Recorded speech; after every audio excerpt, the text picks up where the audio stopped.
болд гişүн асуултаа тавья. За баярлалаа. Тэгэхээр өнөөдөр байнгын орон дээр нэлээд ажил хэрэг шилжүүлэг болсон. Олон асуудлууд гишүүд хөндөж хариуцлууд бол авсан. Гэхдээ зарим зүйлийг бол өнөөдөр чуулганы хуралдаан дээр нэгд бас ерөнхий сайд, сангийн сайд нь байнгын орон дээр байгаагүй энд байгаа учраас тодруулах зүйтэй болов гэж боддог. Яг одоо ингээ мөнгөний бодлогыг өнөөдөр бид хэлцэхэд маш олон асуудал, ялангуяа засгийн газар талдаа бол ойлгомжгүй, тодорхойгүй байгаа. Тэгээд эднийг шийдэхгүйгээр өнөөдөр энэ мөнгөний бодлого гарах тийм болцоо байгаа юу гэдэг дээр бол өнөөдөр эргэлзээд байна. Жишээ нь одоо энэ Монгол банкны өөрийнх нь өргөн барьсан рекомендаци бол одоо ингээд хоёр чиглэлийн асуудал байгаа. Нэг бол одоо ингээд олон улсын санхүүгийн зах зээл дээр ингээд одоо гадаад бонд, арилжааны зээл авах асуудлыг үргэлжлүүлэх. Эсвэл олон улсын валютын сангийн хөтөлбөрт одоо доноруудын хөнгөлөлтөө зээл санхүүгийн тусцаагаар бол энэ хүндрэлийг бол шийдвэрлэх гэдэг. Тэгээ хоёр дахь арга замыг бол бид одоо илүүд үзэж байна гэсэн байна. За тэгээд яг энэ төслийн хоёрт бол энийг ч гэсэн одоо шийдвэрлэхээр ерөнхий сайд Монгол банкнд үүрэг өгсөн. Одоо олон улсын санхүүгийн байгууллагын дэмжлэгтэйгээр энэ эдийн засгийн хүндрэлийг даван туулах, банкны системийн эрсдэл даах чадварыг сайжруулах, цогц арга хэмжээд одоо хэрэгжүүлнэ гэдэг ингээд оруулчихж байгаа.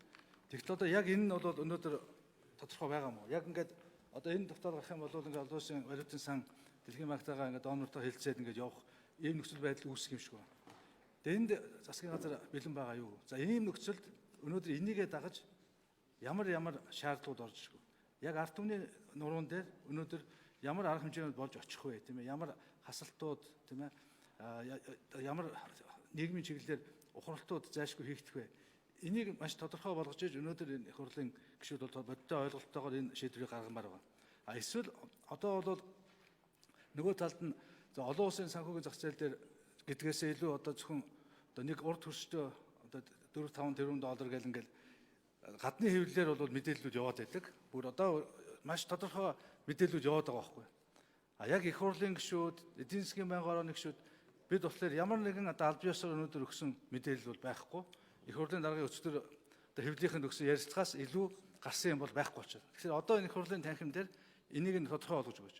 Үнэхээр тэр одоо хятадаас 4 юм уу 5 тэрбум гээд олон улсын тэр санхүүгийн мэргэжлийн сонин хэвлэлээр гарч байгаа шиг ийм зээл авахар одоо шийдэж байгаа мó? Ямар нөхцлүүд энэ зээлийг дагаж байгаа юм? Гол нь барьцаа баталгаа юу байгаа юм?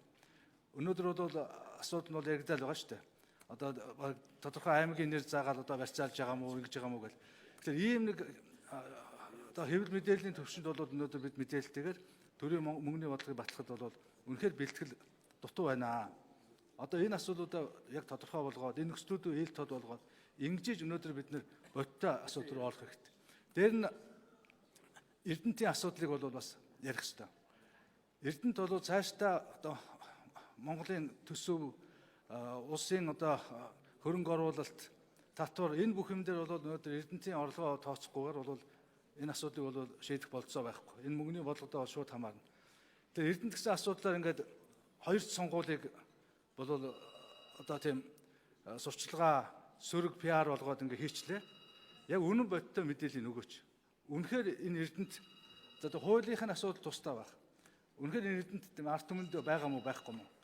За Эрдэнэтэд үнэхээр одоо тэр хувь эзэмшээд байгаа тэр компани яахлаарэ тэр худалдаа хөгжлийн банк нь ардчсан нам гэж үзээд сонгуулаар энэ одоо ардчсан намынх нь Эрдэнэтийг эдчлээ гэсэн ийм сурчлагаа ингэж эрчимтэй хийгээд байна.